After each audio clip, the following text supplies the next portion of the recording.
Oi, Pedro. Vou esperar uns minutos. Vocês estão me ouvindo direito?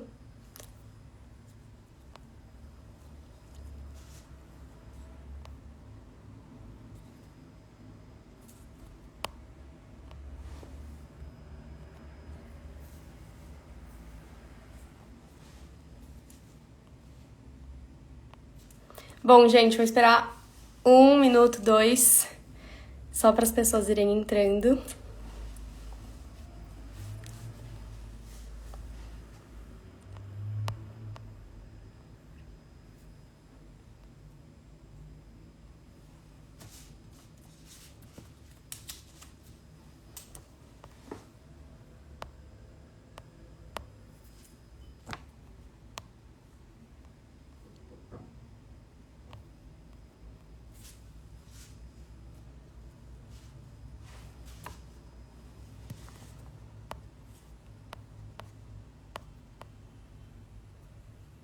Oi, Jô.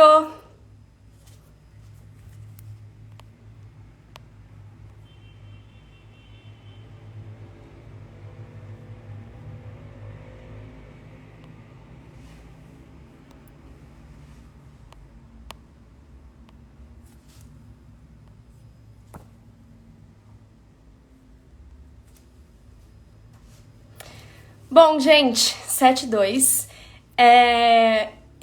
Oi, Bel, que acabou de entrar, Bel Gonçalves. Gente, hoje eu vou conversar com o diretor e dramaturgo Pedro Granato. E eu tava muito ansiosa para essa entrevista hoje, porque o Pedro é diretor, né, do Pequeno Ato, o grupo Pequeno Ato, e ele trabalha muito com o teatro jovem, né, para jovens, com jovens. Então, tem realmente tudo a ver com o infoteatro. Eu realmente estou muito ansiosa assim para saber tudo que ele pensa sobre essa aproximação do teatro com jovens, ter esse registro aqui. Então, também, se vocês tiverem dúvidas, perguntas, podem mandar aqui embaixo, que aí eu vou perguntar. Eu já vou chamar ele aqui, porque temos muita coisa para conversar. Ai, desligar aqui. Tudo bem? Olá! Bom, Tudo bem? como você tá? Tudo bem? Tô bem. Tirando tudo que tá horrível, né, no momento atual. Não, tudo bem. Acho que a gente nem fala mais, né? Às vezes é É, só por vício, porque tudo claramente não está bem, né? Você já responderia com um textão, assim, né? exato. É Aí quase como hoje assim, apesar de tudo estar terrível, você tá bem, né? É mais por aí. Exatamente. Aí eu tô. E você? Tudo Bem, certo? bem também. Exatamente, dentro dessa situação, assim, né? Todo É. dia alguma notícia. Mas olha, uma coisa que cada vez mais eu aprendo é que tudo sempre pode piorar. Então, assim, se a gente também. Isso é verdade. Não, é real, assim, às vezes a gente fica nessa de fundo do poço. Eu acho que a gente no Brasil, por exemplo, está desde 2016 falando, nossa, que ano. É tipo, o ano seguinte Pior, supera aí cada vez muito pior. o que é ruim, exatamente. Exato. Não, e me parece aquela coisa, tipo, quando você tá na sala de espera de terapia, você chega, oi, tudo bem? Né? Não, nessa pessoa, Não, sabe, estou que é aqui, sempre, não que está tudo bem. fica tão falso, né? Hoje em dia você fala, tudo certo, tô bem e tal. Eu tinha um professor de teatro, É, O Guilherme Santana, você, né? sim, o Guilherme, grande Falando em Guilherme. tapa, eu também É, comecei a fazer teatro com o tapa. E o Gui foi um dos meus primeiros professores, assim. Ele falou uma coisa que eu nem sei se eu concordo, mas que vira e mexe eu volto com ela ao longo da minha vida, que é uma coisa assim, ele falou assim, se vocês estão aqui, é que tem alguma coisa lá fora que está incomodando, sabe assim? Era quase como um... Eu falo assim, gente, mas o teatro não é um grupo de problemas, né? Não é porque a gente está aqui que a gente está mal lá sim. fora, senão fica aquele lugar meio, ai, minha filha está com problema, vamos mandar pro teatro. E não, né? As pessoas fazem teatro porque amam também, porque querem se comunicar. Mas em algum lugar também, eu sinto que se você vai a fundo na questão do porquê fazer teatro, ela chega perto disso, sabe? Ela chega com algum incômodo que você tem nas relações ou com as estruturas, você quer representar, né? Você quer contar, você quer falar sobre, você quer mostrar uma versão do mundo com o seu comentário em algum lugar, ou com a sua sensibilidade, com o que você Sim. percebe, né? E também o fazer teatro é uma consequência, né? Entrar em contato com esses pontos, né? Esses pontos. muitas vezes frágeis, né, pra gente. Não sei, eu acho que a gente acaba batendo de frente com algumas questões nossas, né? Enfim, consequentemente, não sei.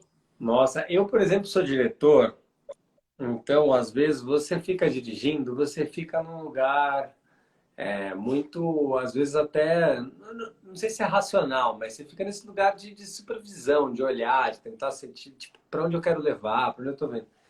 E eu, essa semana, estou fazendo uma peça que eu atuo, que além de tudo é documental. Então, isso que você está falando acontece profundamente, assim. Eu saio da peça muito transformado, assim, sabe? Por estar Uhum. em xeque, por estar ali tentando de tudo, assim, sabe? De você perceber, nossa, essa peça mexe comigo, ou como eu amo fazer ela, ou saio dela mais leve, eu falo, nossa, mas eu envelheci, não envelheci, faz tantos anos que eu fiz, porque você fica um pouco como numa live, com uma espécie de reflexo, né? Muito grande, assim. Quando às vezes na direção você tem um lugar que é mais jogador de xadrez, né? Você tem um monte de coisas, né? De ferramentas e você vai vendo se funciona, se fica feliz, se a peça vai bem. Mas não tem esse lado tão no peito como o teatro, sabe? Às vezes parece que é quase como se tivesse feito um esporte. Não, sabe? Pedro, Aquela você sensação, quando você está no palco, você faz alguma coisa de verdade, assim, quando acaba, é uma sensação muito diferente de ufa, realizei alguma coisa, dei um mergulho no mar. É muito diferente de dirigir. não, eu não sei, né? Na verdade, eu falei, realmente, mas imagino que seja, né? E você disse que você começou no Tapa. Como que começou o seu Não, contato com o teatro, né? A sua na, história? eu já acho o seguinte, Natália, para começar a nossa conversa. Você é amiga das minhas sobrinhas e não é nem da mais velha. Então, isso já denuncia uma passagem do tempo muito cruel, porque eu devo ter justamente a sua idade de distância de quando eu estava no Tapa, ou seja, Aham. provavelmente você deveria estar chegando a este mundo aqui cheio de esperanças à época. Eu já estava ali no sábado de manhã, indo ensaiar no Tapa, domingo de Não, manhã. ô Pedro, e só Aqueles para horários que para contar, você começar a fazer teatro já provou que você quer sim, fazer, né? Porque você cruza as manhãs do final de semana, né? e só para contar, a Bel Gonçalves tá, Tá oi, tô mandando aqui bem no de tio, você vê? Entende? Acabou.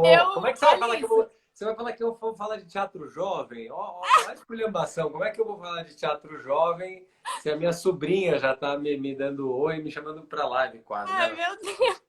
A Gabi Gonçalves, minha amiga, gente, a minha amiga é sobrinha do Pedro. E aí a Gabi sempre falou: ah, meu tio é diretor. Só que sabe quando alguém fala, sei lá, minha prima faz teatro, você fala, ah, legal e tal. Eu falei, ah, que legal, nossa, um dia eu quero conhecer e tudo mais, mas sempre ficou um dia vai acontecer. E aí um dia eu falei, Gabi, seu tio é o Pedro Granato? Aí ela, sim, o tio Pedro. Aí eu falei, tio Pedro? Tio Pedro. Que isso? Olha, eu até brinco que com os meus atores do espetáculo Jovens do Pequeno Ato, eu fico me chamando de tiozão, assim, até porque como vinha muito aquela turma que não é tão mais nova, né, como vocês, assim, né, não tem uma distância tão grande como eu tenho de vocês. Mas eu ia em algum lugar, até para ter esse lugar do diretor, para não parecer que eu estava naquele lugar que eu acho cafona, assim, do diretor mais velho que quer entrar no oba-oba, sabe? Ah, não, quero me descobrir. Não, assim, tipo, não, eu falo assim, fala com o tio, bababá. Eu sempre briguei de falar com o tio, e tinha uma amiga baiana que eu amava também essa expressão, que ela falou que ela ia no cabeleireiro, e ele falava assim para ela, hoje a tia não tá boa, hein? E eu por muito tempo usei a expressão da tia. Então também tem muita gente que se refere comigo ou como titio ou como a tia. Que fala, ah, a tia não tá boa hoje, hein? Tua tia tá brava. Olha aí, ó, tá vendo? A Ó, Helena flagra, falou, Helena obrigada, flagra, estamos nosso tiozão. aqui. Olha o Thiago, cara. Você vê uma figura, ó, você olha pra figurinha do Thiago Albanese, você vê um cara já com uma puta barba, entendeu? Careca, e tá me chamando de tiozão, ou seja, você entende a minha situação já? Eu já realmente não posso falar de teatro jovem já estou falando de outra geração. Sim. Não, e isso é muito importante que você está falando. Uma vez eu sempre falo isso nas lives, é que me marcou muito. Eu fiz uma live com o Rafael Gomes e aí eu perguntei para ele, né? Nossa, Rafael, você acha que a nova geração é distante do teatro? Aí ele falou, que nova geração? Assim, de verdade, de quem que você tá falando? Porque você tá falando de quem tem 20 a 30 anos, mas isso não é uma única geração. Você tá falando da nossa geração, mas a nossa não é a mesma geração. E aí eu comecei a repensar essa pergunta, porque eu tenho esse trabalho muito querendo, né, aproximar os jovens do teatro. Mas quem são esses jovens? Né? É muito amplo isso. Como a gente, eu, né, pelo menos me perco um pouco nessa ideia, sabe, fixa de jovens e geração. O que que você acha sobre isso? Assim, você acha que esses jovens, de alguma forma, estão distantes do teatro hoje? Olha, eu acho o seguinte.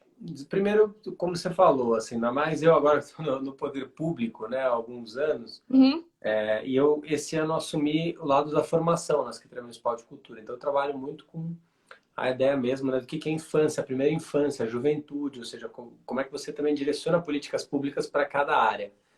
E a gente tem, por exemplo, lá um programa chamado Programa Jovem Monitor, que inclusive é lei. E ele vai num sentido do entendimento do jovem que é muito o meu, que ele quase que estica o que ele está chamando de jovem, dos 18, 19 anos até os 29, ou seja, existe quase que ali o adolescente, né, que vai uhum, até esses 18 anos, que é aquele clima mais colegial. E eu sempre fiz um teatro, digamos assim, jovem, que se voltava justamente para essa década, assim, como você falou, para um recorte de década, ou seja, essa pessoa que está aqui entrando na faculdade, ou até terminar a faculdade, ou a segunda faculdade que ele fez, ou de uns 18 aos 28, né? E eu acho que nesse sentido, primeiro que assim, o teatro, ele se transforma muito, então eu acho que a gente tem que tomar, às vezes, um cuidado com as máximas, sabe? Assim, então, que tipo de teatro, né? Tem um tipo uhum, de teatro que essa geração está distante, tem outro que não. Eu sempre apostei um pouco em conversar diretamente com essa geração. Primeiro porque eu me tornei professor faz o que, uns 11 anos, tá vendo? Se eu começar a falar em coisas, vai ficar cada vez mais distante de eu poder falar de teatro jovem. E aí eu convivia muito com jovens, de 18, 19, 20, 20 e poucos, e gostei, assim, amei da aula, né? E conheci gente muito bacana, assim, sabe? Ó, tá tudo, o que tem de tio Pedro, eu entendeu? pego. Então, quase eu tô quase já, eu agora já tô aquele tio da bolinha, assim, já posso pegar a minha filha, as outras crianças e brincar, eu tô mais esse tio, o tio da recreação. Mas então, e aí eu via uma relação muito legal em sala de aula com esses jovens. Eu via eles trazendo para mim coisas muito interessantes, assim, Uhum, de referências de música, de filmes, de... Eu sempre fui muito cinéfilo, eu sempre consumi muita cultura, tanto pop, muito eclético. Então eu curtia estar com uma nova geração que me falava, meu, e aí, o que vocês estão lendo? O que vocês estão vendo? O que está rolando?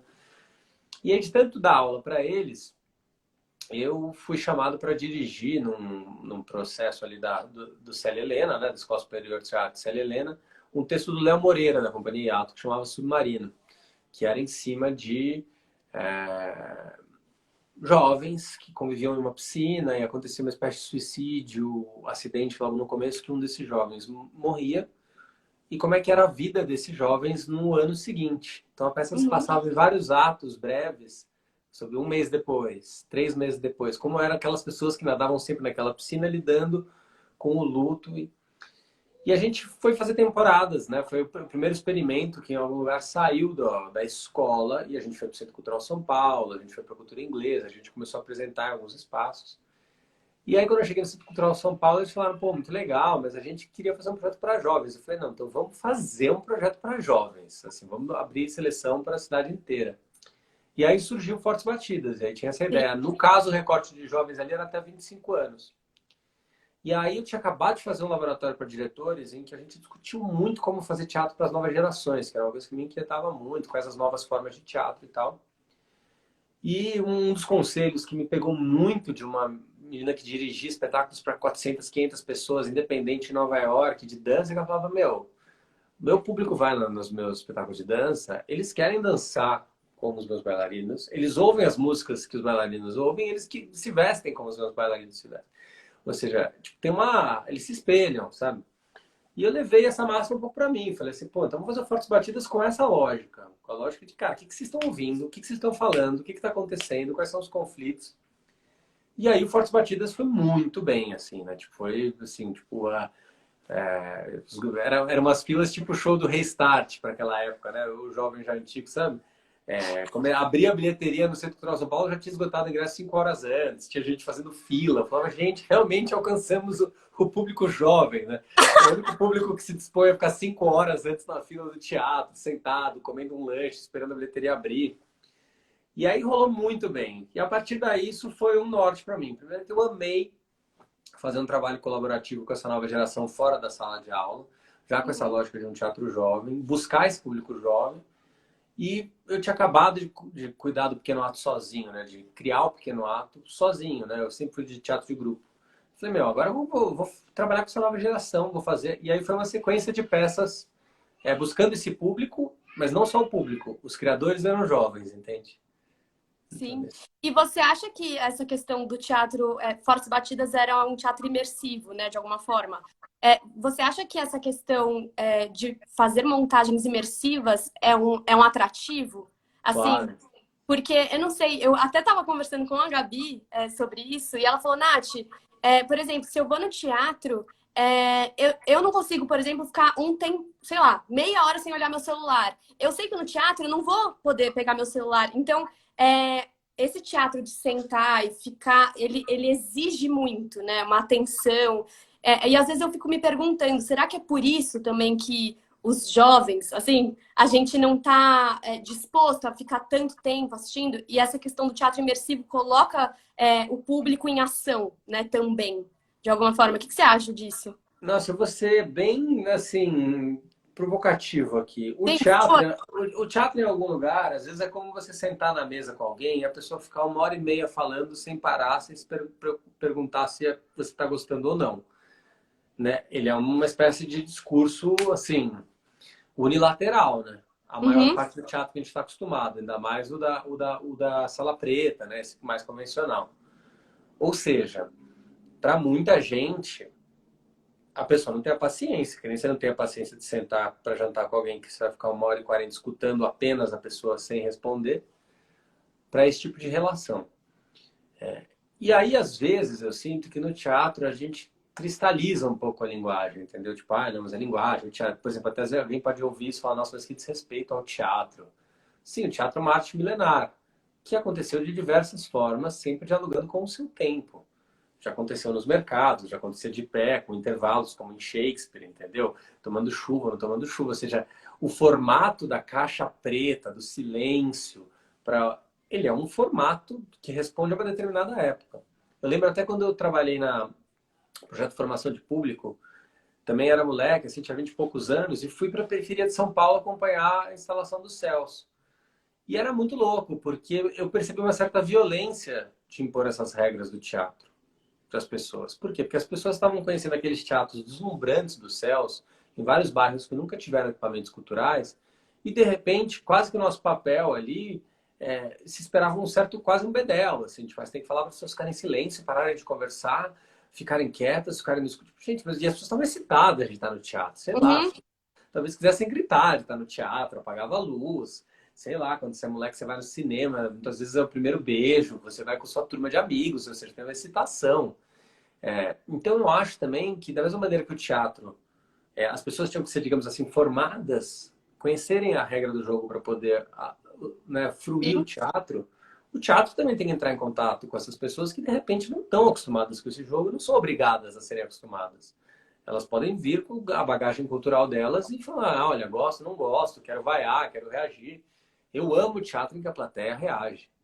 Como diria o Nelson Rodrigues, a vaia é mais poderosa que o aplauso, assim. Eu lembro quando eu fui fazer um festival de Curitiba, que eu comecei fazendo um teatro de rua. Porque justamente nessa formação nos céus e tal, eu percebi que eu queria fazer um teatro que interagisse com o público, entendeu? Eu não queria essa relação, tipo, sabe?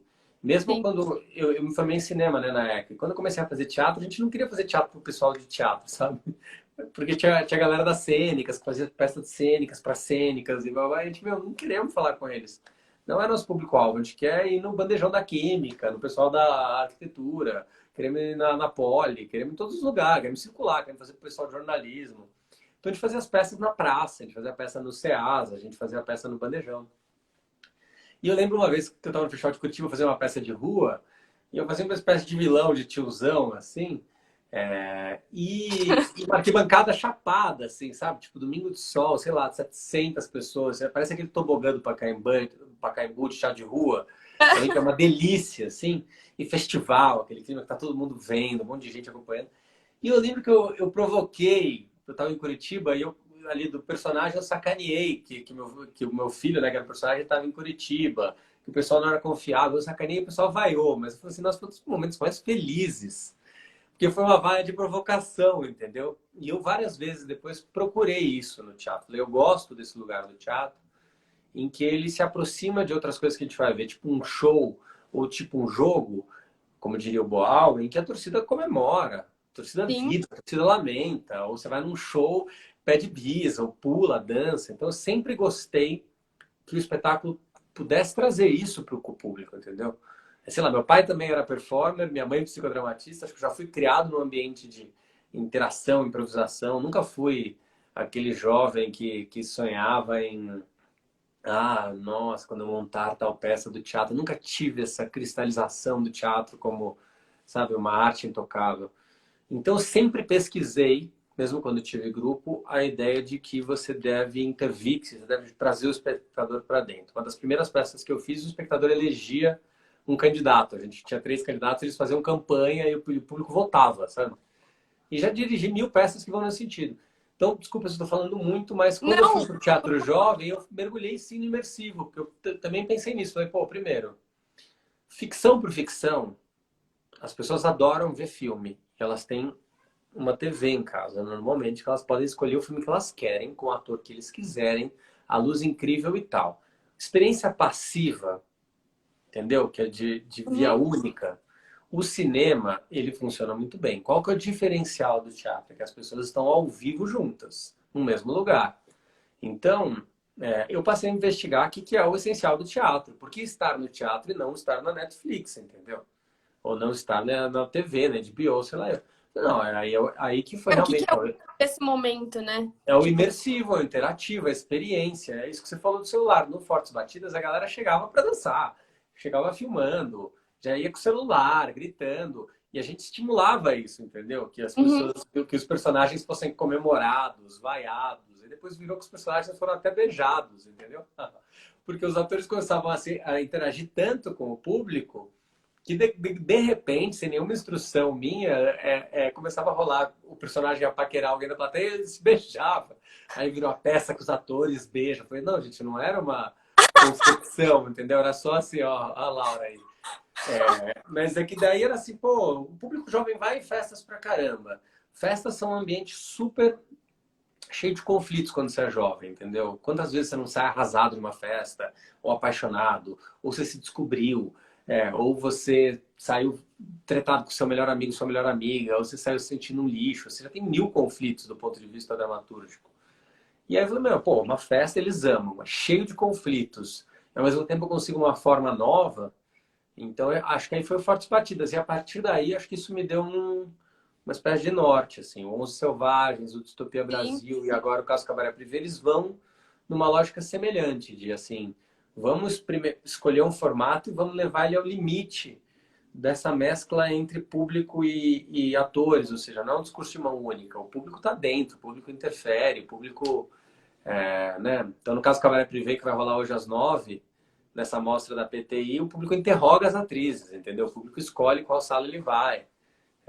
Ou seja, Ó, a Gabriela, sobrinha, a sobrinha que é chegou dama, atrasada. dama de honra da relação. Exatamente. Ela que fez aqui a ponte. E a Cida Moreira também tá aqui, mandou oi. Oi, Cida. Cida Feliz que Moreira você entrou. maravilhosa, Maravilhosa. mestra. Ô Pedro, nossa, essa questão do teatro, de você estar ativo, né, como público, eu nunca tinha pensado que talvez não, que isso de fato é o que difere, é o que você falou, por exemplo. Hoje eu posso ligar aqui a Netflix e eu assisto uma história, né? Eu posso assistir a história ainda no conforto da minha casa. Então, o que que faz o teatro ser diferente e, portanto, imprescindível, né? Assim, e portanto, único e só ele me proporciona. E aí eu fico pensando, eu já falei muito isso aqui, o teatro é o ao vivo e tal. Mas ok, você pode ver algo ao vivo, só que você também tá distante, né, de alguma forma, em muitos momentos. Então, eu não tô falando que só existe um tipo de teatro, tá, gente? Que é isso, mas eu nunca tinha pensado nessa força, sabe, do teatro, do público como agente, sabe? E não uma relação passiva, assim, diante do que está sendo assistido.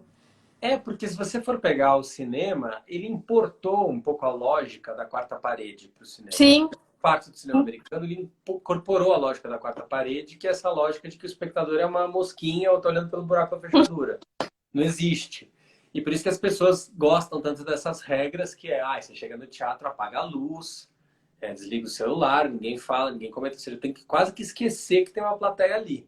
Eu já Uhum. dirigi peças num sentido um pouco mais próximo disso, né? Só que eu acho que o teatro se fortalece, justifica, se torna único quando ele fala, pô, tem um monte de gente aqui. Estou promovendo encontro de pessoas. Vamos, a partir disso, construir alguma coisa?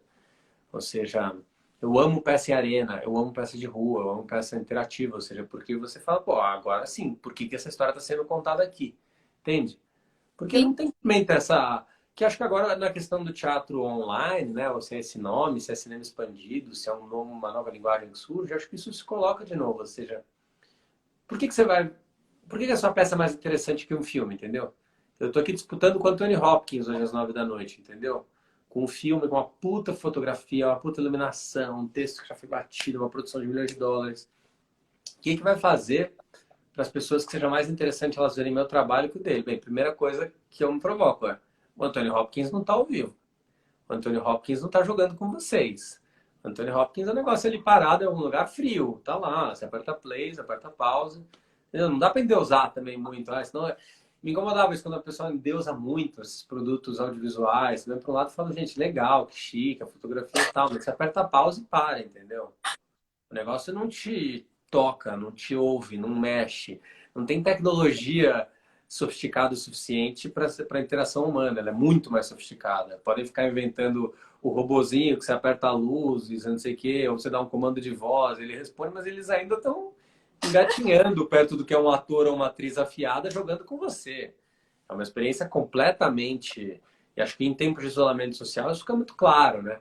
A falta que Sim. faz encontrar. Eu acho que depois do isolamento social, você vai falando, nossa, ficar em casa vendo TV, que programa bosta, né? Eu quero ver gente, eu quero encontrar com alguém, eu quero, porra, sentir a presença de alguém entrando em cena, interagindo comigo, uma luz, o som, a experiência de bater palma com alguém, de, sabe? De estar no teatro, de viver algo junto, porque é muito diferente você se emocionar, por exemplo, você se divertir sozinho, e quem faz comédia sabe muito disso, do que quando você está rindo numa sala. Tipo, quando você faz uma comédia, eu adoro comédia também, quando tem uma plateia rindo, uma plateia, tipo, é uma coisa absolutamente maravilhosa. É muito diferente, né?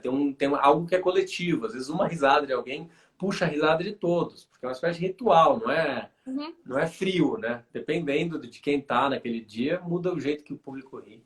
Não, Ó, isso que você Marlene, falou. Fundo Marlene Collet falando aqui, é muito importante, só para grifar que Não, hoje às gente, 9. tem muita coisa ainda pra falar que eu tô. A gente Não, eu tem só vou 30 grifar horas. que o Fundo Marlene Collet é para ajudar trabalhadores da cultura que estão passando por necessidade e está E começando essa hoje, mostra. começa hoje, e tem hoje Cabaré, Caso Cabaré Privé, 9 horas depois dessa live, gente, né? Não, e tem Denise Fraga, Alessandro E tem Negrini, milhões Mel de peças. Lisboa, Cássio Escapim, Marcelo Airoldi, ou seja, tem muita gente foda. O Sim, Edson Montenegro que se foi, tem um espetáculo registrado, ou seja, sim. pô, coisas maravilhosas aí que eu acho que é importante a gente também compartilhar, porque todos esses espetáculos vão ajudar pessoas que estão precisando. Então, todas as bilheterias que vocês pagarem para isso vão diretamente para quem precisa. Sim, e eu fiz, gente, eu tive uma conversa com o André Acioli, que foi um dos organizadores, e E aí fez uma falei, matéria chiquérrima para você. você leu? Você viu? Eu vi, claro. Eu já mandei pro André hoje. Eu falei, chique, gente fina, elegante, sincera. Ah, o André naquele fundo preto, Vogue em Você viu? vermelho. Não, eu li, super Não, e aí bonito. a Vogue Falando da repostou importância das hoje. pessoas além da arte, né? O que é muito Sim. bom. Não, e eu fiquei super contente, assim, de poder trazer para lá e conversar com ele sobre isso e falar dessa questão, né, dos ingressos serão revertidos totalmente para ajuda e compra de cestas básicas, que acho que é uma coisa, é o que é o nome da matéria, né? Não é só um incentivo à cultura, agora é a gente realmente dar valor ao ser humano, né? Que está nessa situação. Então, gente, os ingressos, tem até aqui o link nessa postagem que eu fiz, como comprar os ingressos. Então, realmente, tentem olhar as peças para assistir, porque realmente é uma ajuda muito, muito importante. né?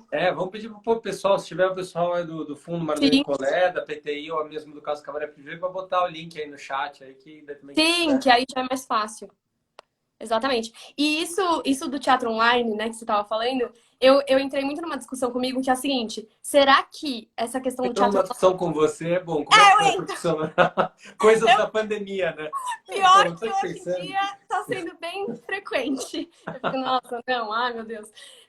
E eu fiquei muito pensando nisso, né? Será que essa questão do teatro online vai acomodar ainda mais o espectador? Porque ele pensa, eu posso agora assistir teatro aqui. Ou será que não? Será que vai gerar justamente esse, meu Deus, não aguento mais ficar no meu quarto, eu preciso sair daqui e tal? Você acha mais por esse lado, né? Que vai gerar essa. Eu acho os dois extremos. Eu acho que, por um É. lado, abre possibilidade para novas formas. Então, acho que Uhum, mesmo o próprio caso Cabaré Privé não é uma peça que dá para você fazer ao vivo. Ela foi pensada para essa nova linguagem.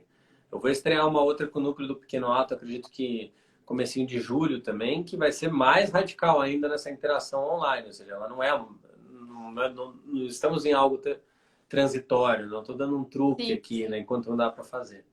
Então, acho que, por um lado, potencializa muito esse uso, né, das tecnologias. Pô, acho que até te falei, né? Eu estou em cartaz em Madrid.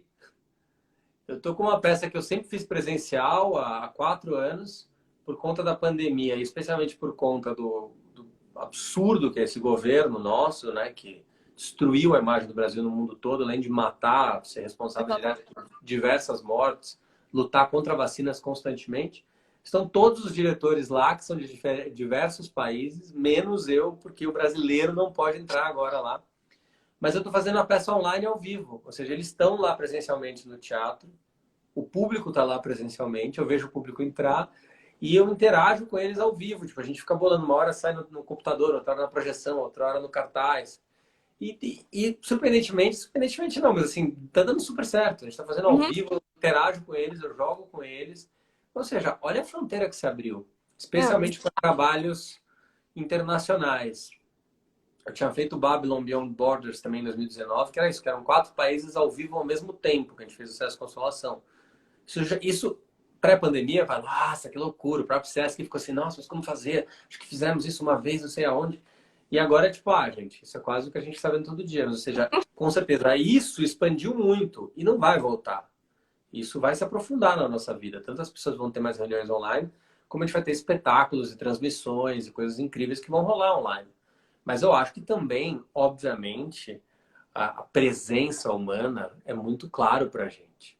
Como é diferente estar na frente de um celular e como estar na frente de alguém. Como é diferente ver um puta ator, um puta artista, uma puta atriz ao vivo na sua frente. É muito diferente. Então tem um poder da presença que quem não entendia ou achava, é a presença. Gente, agora a gente está sem a presença. E está muito claro como faz falta, né? Eu acho exato. que aí o teatro tem essa dimensão, só para concluir, radicalmente humana mesmo, né? Isso que você falou, assim, putz, não é só sobre arte, é sobre pessoas, mas o teatro, ele é justamente o oposto da lógica fascista, que é um lugar a gente está flertando aqui no Brasil, que é esse lugar meio, morreu 3 mil pessoas, tipo, que não existe mais, cada pessoa é um mundo, né? E no teatro, muito claramente, você vê a humanidade em cada um, assim, uma pessoa ela tem todos os conflitos do mundo, ou você aprende a ver a diferença de cada pessoa, o tom da voz, o corpo, a postura. Ou seja, é um lugar por essência de certo culto à humanidade, né? Você vai lá ver pessoas, né?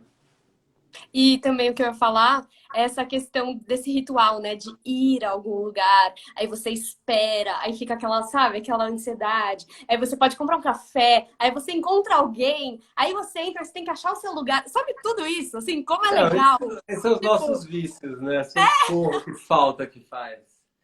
exato. Aí aquele momento que fica escuro, aí tem o terceiro sinal, aí vai começar. Sabe tudo isso? Assim, como é maravilhoso. Gente, eu sinto tanta falta disso. Tipo, eu queria muito agora, por exemplo, a gente tá tendo essa conversa na porta de um teatro. A gente tá lá conversando e tal. Como é. Nossa, como faz falta, né? Ir ao teatro, assim, sair de casa e pensar, estou indo ao teatro. Sei Mas lá, ao mesmo eu. tempo, para esses debates e conversas, funciona É, muito, né? Porque se tem uma coisa que é difícil no teatro, são os famosos debates.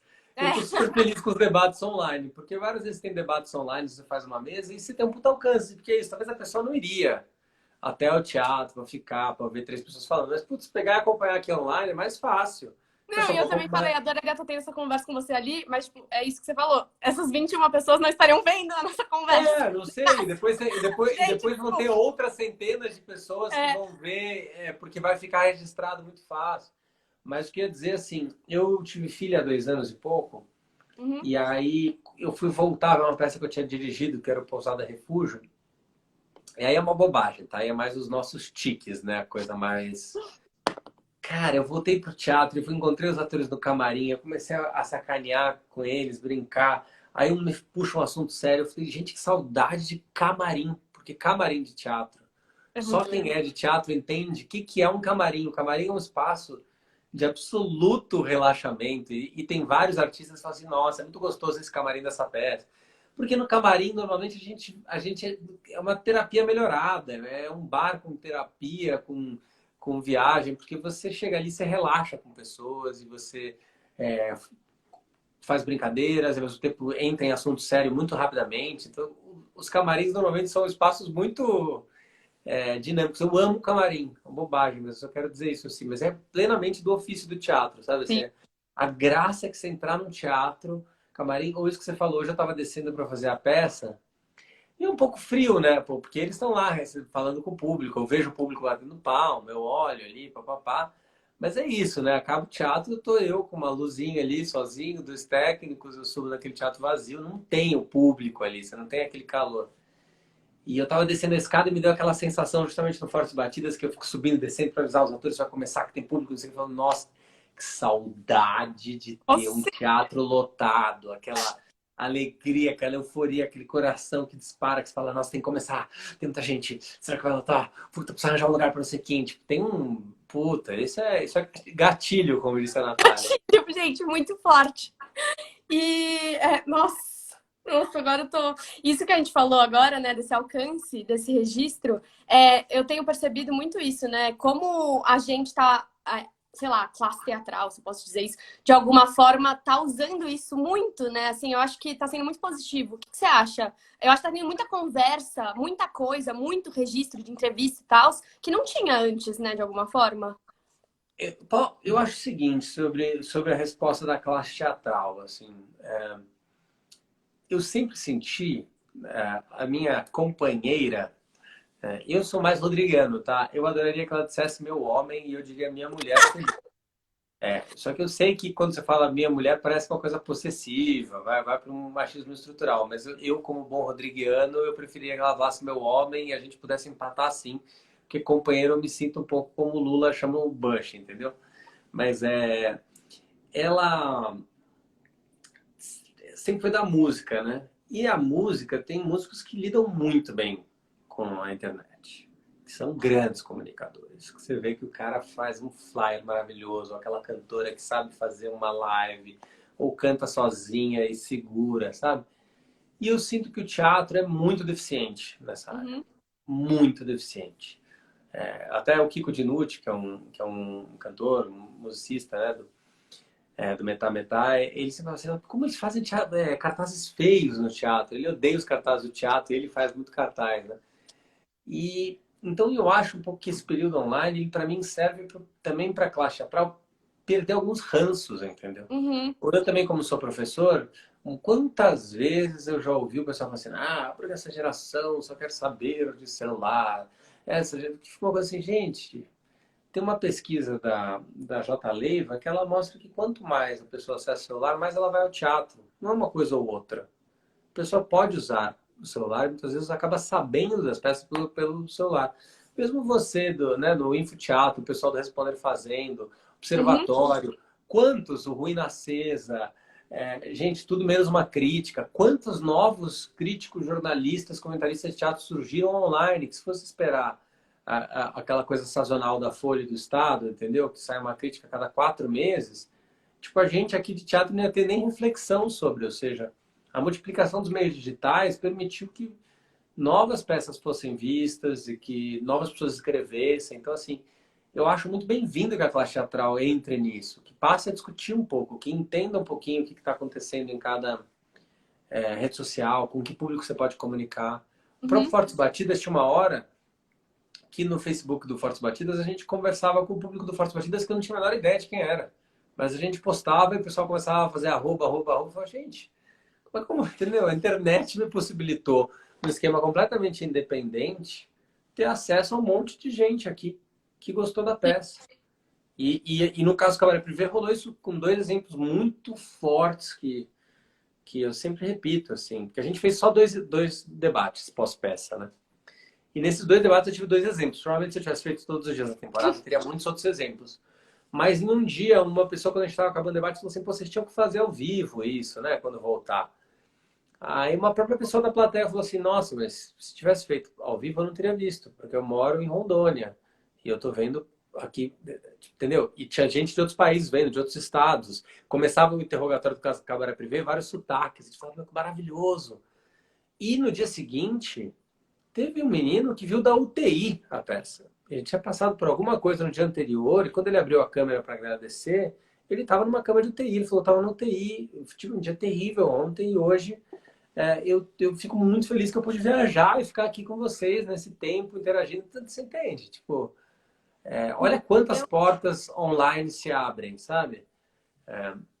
Então, assim, quando o pessoal começou com aquela coisa do online no teatro, aquelas discussões, aqueles textões no Facebook, eu queria entrar na discussão, mas eu falava assim, a gente, que perda de tempo, assim, que oportunidade maravilhosa perdida de abrir um pouco a cabeça, de aprender outras linguagens, sabe? Porra, gente, tem uma mudança em curso, lide com ela, sabe? Assim como você pode reafirmar a presença, é claro, né? Não é porque a gente está fazendo alguma coisa online que a gente está dizendo que a presença não importa, né? Como a gente falou um tempo atrás. Só que, cara, são novas ferramentas que Não, podem ajudar muito. isso que você falou, né, de fazer o espetáculo voltado para esse formato, né, e não tentar dar uma ajustada para uma coisa que era para ser ao vivo, mas aí você dá uma arrumada e coloca ali, né, também, sei lá, aproveitar isso, né, nesse sentido. Eu acho que assim, a gente tem. O próprio Glauber Rocha, né? Ele tem um pensamento que, por mais que os filmes do Glauber, eu gosto de alguns, mas outros são muito difíceis. Ele tem um pensamento muito bom, assim, muito libertador, em que ele fala da estética da fome, né? Ele fala com essa câmera na mão e olhar na cabeça. Ou seja, ele fala assim: não fica querendo ser o cinema americano. Nós não somos o cinema americano, nós somos o cinema brasileiro. Ou seja, você é isso aqui, entendeu? E isso, para mim, é um norte estético muito claro. Assim, não tenta ser uma coisa que você não é. Não precisa, você não deve começar uma relação baseado já numa premissa, se eu tivesse dinheiro. Não, você tem o que você Sim. tem. Vamos aqui, entendeu? Então, eu acho muito isso importante. Eu sou muito radical nesse lugar. Por exemplo, dessas experiências online, de tentar, assim, jogar com o meio. Eu não posso fingir só filme, porque todo mundo sabe o desastre que é o teatro filmado, né, gente? Teatro filmado não é teatro, porque se é filmado já é outra linguagem. Então, se é filmado, você tem que transformar. Mesmo no pequeno ato, é um teatro muito pequenininho, né? Cabe 40 pessoas, assim. Nossa, ainda bem que você Claro. falou, porque a gente tem 15 minutos e eu queria muito falar do Pequeno Ato. Vai lá, vai lá, vai lá, vai Não, lá. eu queria perguntar, assim, primeiro, vocês têm uma sede, né? Como que tá sendo ter isso neste momento de pandemia? E como surgiu? Eu sei que você falou, eu fiz sozinho. Aí como surgiu o Pequeno Ato e como tá nesse Não, momento? Queria eu muito falar. sempre, eu sempre amo quando o pessoal fala vocês, porque eu fico pensando que nem você, né? Eu fico tendo um papo comigo mesmo, eu e meus amigos imaginários. Assim, é claro que eu tenho uma equipe, e a Contorno Produções, que é a Vitória e a Jéssica, que são minhas produtoras, foram minhas alunas, são produtoras, hoje produzem uma super pessoal. A gente está cada vez mais próximo e querendo ficar parceiro também no espaço. Mas até então o espaço ainda sou eu, né? E o pessoal que está ali de passagem, sempre ajudando. E o núcleo do Pequeno Ato é essa lógica permanente de criar núcleos em processo colaborativo. Então, o Pequeno Ato, ele tem esse lugar meio de teatro de câmara, ou até mesmo teatro de câmera, porque ele é pequeno, né? Como diz o nome. Então, ele já propõe uma estética que se você chegar ali fazendo peça, como você estava fazendo uma peça no Teatro de 200 Lugares, que assim, meu, você está gritando comigo. O Dudu Bertolini, eu amo, uma vez a gente encontrou ele no Festival da Serrinha, e ele deu chá 10, mas a gente não conhecia ele, conheceu ele no dia, ele falou assim, não gosto de teatro, não gosto que gritem comigo. E é o que eu falei pra você do amigo que fica 1h40 às vezes falando no jantar sozinho sem ouvir. Às vezes tem peças que é um pouco isso, parece que é um amigo que fala 1h40 com você, não te escuta, não quer saber o que você gosta, o que você acha. acha que você é obrigado a ouvir e ainda fala gritando. Ou seja, às vezes está perto. Meu Deus. Então você tem que modular. Da mesma maneira que quando você vai para a câmera, você tem que modular, ou seja, é uma nova linguagem. Nesse sentido, o pequeno ato, ele é difícil por um lado, né? Porque eu estou com o teatro fechado, eu tenho contas para pagar e eu estou sozinho. E além de tudo, por estar na Secretaria Municipal de Cultura, eu não posso entrar em nada da Secretaria Municipal de Cultura. Então, até mesmo quando veio a Aldir Blanc, eu falei, que bom, vai vir um auxílio federal. Eu posso me inscrever porque é um auxílio federal, não vai ser municipal. O que aconteceu? Quem opera a Aldir Blanc são os municípios. E aí eu operei justamente todo o processo do auxílio aos espaços, que foram mais de 900 espaços apoiados. Então, também, não só não tive apoio da Aldir Blanc do município, como ainda tive que operacionalizar, né?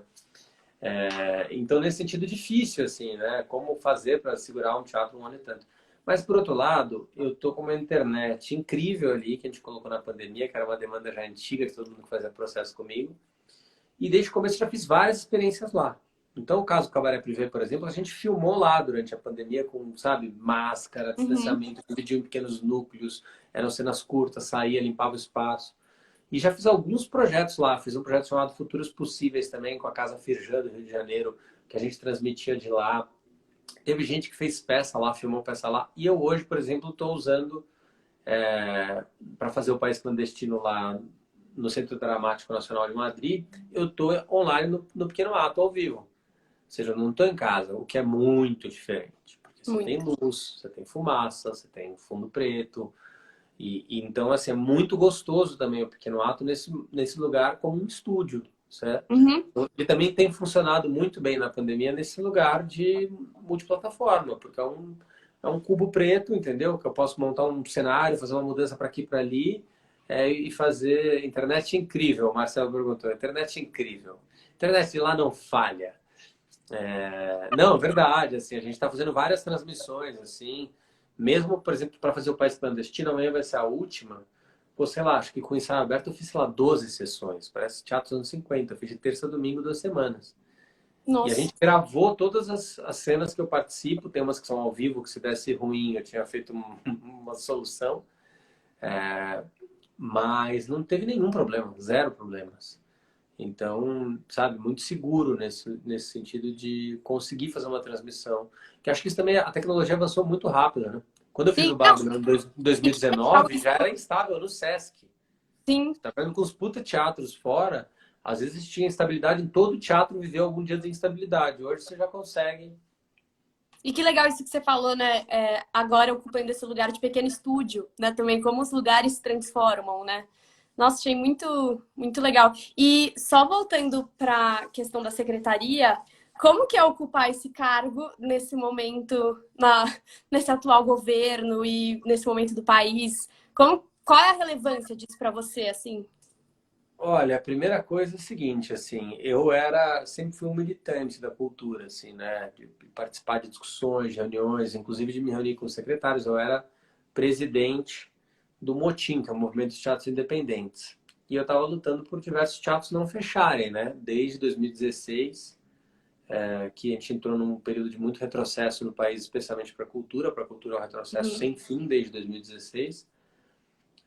E o que aconteceu? Em 2019, o Bolsonaro tinha sido eleito, a gente estava em desespero, eu tinha ido para a rua virar voto, eu andava com camiseta, tipo, quero mudar seu voto. Eu ia na Praça da Sé, na Praça do Largo de São Bento. E, de repente, no começo de 2019, teve uma reviravolta surpreendente da Secretaria Municipal de Cultura e o secretário me chamou, de repente, deu um susto, assim, falou, vem conversar. Ele falou, pô, tô querendo que você cuide dos centros culturais e teatros. Eu falei, porra, tipo... Aí, como disse um amigo meu que me aconselhou na época, falou, foi meio cavalo selado, ou seja, eu sempre pensei em política pública, eu já tinha trabalhado como comissão para o governo do estado, na curadoria da virada, tanto na gestão Haddad quanto na gestão Dória, ou seja, sempre focado na política pública, né, na gestão partidária. Falei, pô, se estão me chamando, se estão me dando liberdade e tem esse espaço a ser ocupado, assim, é muito mais útil que eu ficar fazendo textão no Facebook, né? Tipo assim, vamos para a prática, tem que ser lutado, tem que ocupar espaço. Se não for eu, vai ser quem? E ali eu acho que muito rapidamente a gente fez muita coisa, sabe? Porque a Lei de Fomento ao Teatro estava paralisada. Então já entrei, antes de tomar posse, já estava nas reuniões para retomar a Lei de Fomento. A gente estava com a Meet também em vias de acontecer, então já estava ajudando a Meet ali a acontecer e já prevê o apoio para o ano seguinte. E, pô, e a partir dali também, assim, eu sou muito, como diria o Caetano, né, que não gosta da modéstia, mas eu defendo de coração o que eu fiz ali, porque eu sei que eu ralei muito, eu, sem me vitimizar, mas eu sacrifiquei muitas horas da minha vida muito preciosas, em um tempo inicial até com a minha filha, muito estresse, muita crítica injusta, muita pancada, trabalho muito pesado, mas eu tenho muito orgulho de que a gente reabriu dois dos teatros mais importantes da cidade, que é o Arthur Azevedo e o Paulo Heró. A gente inaugurou o Centro Cultural da Diversidade, em pleno governo Bolsonaro, um ato simbólico absurdo. Era um teatro que estava vazio, que iam 3 pessoas por mês, e de repente está bombando. A gente teve o maior público da história dos centros culturais e teatros, ou seja, a, gente, a média histórica, mesmo na gestão Haddad, que era de 550 mil, 600 mil, foi para mais de 1 milhão.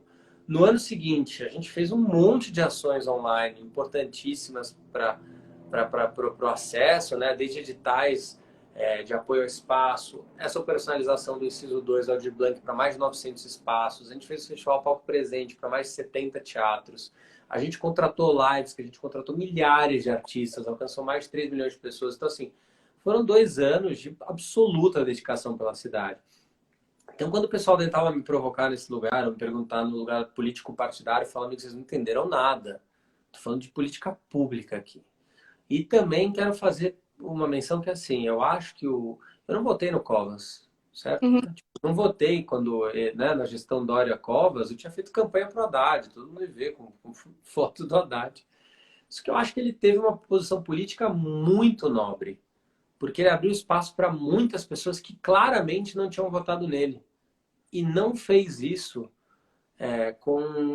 sabe, cobrando uma fidelidade ou não. Ele abriu. Uhum.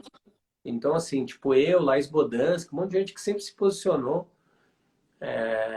E ele, inclusive, nos momentos que tive, foi elogioso ao trabalho, assim, tipo, tive pouquíssimas reuniões com ele, mas sempre achei um cara aberto. E, putz, infelizmente está passando, né, essa situação terrível que está agora, né, um quadro irreversível, assim. Sim. Então, assim, sabe, tem um lado ali que eu acho que ele mesmo sendo de uma corrente política que não é a minha, eu acho que ele teve um gesto muito democrático, assim, na cultura muito, muito importante. De se abrir para o diálogo, sabe? De abrir para esse diálogo diferente. Porque às vezes até governos que a gente considera progressistas talvez não se abrissem para tantas pessoas que na hora que eles estavam lá atrás fazendo, fizeram campanha, sei lá, para o outro, entendeu? Sim. Então, também tenho consciência muito tranquila da minha participação na secretaria. Estou hoje ainda, né? Vamos ver o que vai acontecer agora nesses dias. Acho que tudo indica que vai ter muitas coisas que vão acontecer ainda na prefeitura, na secretaria. Acho que tem uma estabilidade aí pela frente. Mas eu também vim aqui para trabalhar por política pública, assim. Isso é o que eu sempre falei para todo mundo, assim. Sempre foi. Por isso que eu já fui curador na gestão Haddad, na gestão Dória, entendeu? E acho que E política é assim. Eu acho que política tinha que ser assim, entendeu? é como sair A da gente questão partidária, né? claro que você tem que defender um partido, um Sim. projeto de país, mas ao mesmo tempo temos que defender política pública, coisas duradouras, entendeu? Se tem uma coisa que é boa, o céu é legal, o céu tem que ser continuado por todas as gestões, não é uma coisa que é da Marta. A lei de fomento ao teatro foi construída, ela tem que ser batalhada. Hoje a gente está tentando batalhar para o vocacional, para o PIA virarem leis, ou seja, não é uma questão de gestão, é uma questão de política pública, uma questão que atravessa, entendeu? Aí se a gente for ficar vendo tudo de uma maneira muito chapada, bidimensional e tentando, sabe, tirar para dá vontade de dizer, gente, vocês querem discutir política, porque vocês estão discutindo uma política de quinta série, assim, a gente está discutindo política com P maiúsculo, assim, que é ocupar espaços, transformar as coisas. É aí que eu tô no jogo. E se uma gestão abre espaço para isso, eu agradeço. Sim. E vamos nessa. Nossa. Exatamente. E, Pedro, temos 5 minutos, 6 minutos agora. Eu queria já encaminhar para o final. Queria te agradecer. Eu estava muito nervosa com a questão das perguntas. E no final foi mais uma conversa, né? Mas estava muito nervosa com as perguntas, porque todas as minhas perguntas eram muito tipo: ah, você acha que o teatro não tem público? Você acha que o jovem está. E aí eu tava muito, gente, que perguntas horríveis, tipo, sabe, que coisa que quantas ideias pré-estabelecidas. E eu vou falar, eu estava muito ansiosa para conversar com você. Eu falei, gente, como sair disso? E aí estou muito feliz que você, de alguma forma, já levou para os lugares e colocou aqui as questões. Queria agradecer muito. Mas olha, é o que a mesma minha mãe, que era psicodramatista, né, sempre falou assim, ela sempre trabalhou muito com a ideia da espontaneidade, tem a ver com uma coisa que a gente conversou no começo, ou seja, Uhum, a gente tem que confiar que a nossa interação é muito mais inteligente. O próprio Stanislavski fala isso. Você não vai entrar em cena com as reações programadas. Você vai se colocar em situação que o seu corpo, o seu cérebro, tudo vão responder de maneira inteligente a todas as situações que se colocam. Então, até como atuação, nesse sentido, você interagir é muito melhor, né? Acho que muito, a lógica da nossa live vai muito mais no sentido do que a gente falou. Quando você falou, pô, se você, que eu te perguntei, mas por onde você vai? O Babá falou, não, pode te mandar as perguntas. Eu falei, não. Porque senão a gente justamente, né, vira a peça, aí a peça ensaiada, né? Não, vamos conversar. Vai me dizendo o que rola, o que exatamente. não rola. Não, e Mas pode amei falar te uma coisa conhecer. só. Diga. Não, pode falar. Não, só ia falar que eu realmente pensei e falar pra Gabi. Gabi, obrigada por fazer a ponte. Não, peraí. Primeiro, Natália, eu vou te falar. Eu já seguia a sua página, eu já tinha te dado parabéns porque Eu você ia escrever. Aí a minha sobrinha foi fazer essa coisa cordial brasileira, de falar que é uma amiga minha. Eu falei assim, daí eu não tinha visto a sua mensagem. Eu falei, não, mas peraí, Gabi, nem precisava ir em algum lugar. Ou seja, já responderia você, obviamente, pelo seu trabalho. Parabéns aí, acho que é isso, Obrigada. tá? Mas o que eu ia te falar só é que eu acho o seguinte, que tem a ver um pouco com as encruzilhadas do teatro aí da pandemia. Eu acho que a gente cada vez mais caminha para ambientes híbridos, né? E assim, essa coisa de defender muito uma linguagem ou outra. Muito se falou sobre o pós-dramático, né? Mas o que é a Uhum. fronteira do cinema, do teatro, da internet? E mesmo acho que isso eu acredito que seja um caminho que eu estou fazendo no Pequeno Ato, que você falou do estúdio, e que eu acredito que para os outros teatros também é importante. Não se vê só como um teatro, porque a gente está numa pandemia com pouca sinalização de fim, ainda mais com esse governo que a gente tem. Exatamente. Então, se a gente também não descobrir novas formas de atuação, de espaços, vai ficar difícil, né? Então, acho que a gente tem que também trabalhar muito num lugar de se renovar, se transformar. As coisas mudaram muito, né? Mesmo na gripe espanhola, muita coisa mudou, né? Nelson Rodrigues tem um texto maravilhoso sobre isso. A educação mudou, as pessoas passaram a valorizar espaços abertos para as crianças depois de uma pandemia. Acho que a gente tem que... É isso. Gente, só lembrando, 9 horas hoje, caso o Cabaré Privé, estarei lá. Espero que vocês consigam ir também. É a única apresentação, né, que vai ter na mostra. Então, aproveitem a oportunidade de E além assistir. de tudo, quem já viu ou quem não viu, toda a bilheteria vai para pessoas que estão precisando, técnicos, famílias, vai para cestas básicas de pessoas vinculadas à cultura. Então eu peço para vocês que mesmo que de repente vocês já viram, ou talvez não vão ver, ou querem rever, comprem ingresso, vai ser por uma excelente causa. E a PTI e o Fundo Marlene coletam um contato direto, é uma causa humanitária, artística, afetiva. Tenho certeza que esse dinheiro vai ser muito bem usado para quem precisa e para pessoas que estão há mais de um ano sem fazer seu ofício, gente. Porque é isso, Exato. né? Pedro, muito obrigada. Valeu, Muito Fofura. Vida obrigada. longa aí nos seus projetos. Obrigada. Amei, espero que a gente se encontre aí nos teatros. Vamos falar com a Gabi, que eu vou levar ela para o teatro para a gente assistir muitas coisas. Para a Gabi e para a Bel. Maravilhoso. Você tem que formar aí públicos. É, Agora é seu papel, Natália. Agora você que exato. vai ter que falar sobre teatro jovem, que eu já não tenho mais idade para isso. Agora eu vou ter que falar já num teatro um pouco mais experiente. Combinado. Vou seguir. Valeu. Boa noite para Obrigada. todos aí, Obrigada e todos que merda hoje. acompanharam. Merda. Valeu, Fofura. Beijo, gente. Obrigada. Beijos. Tchau.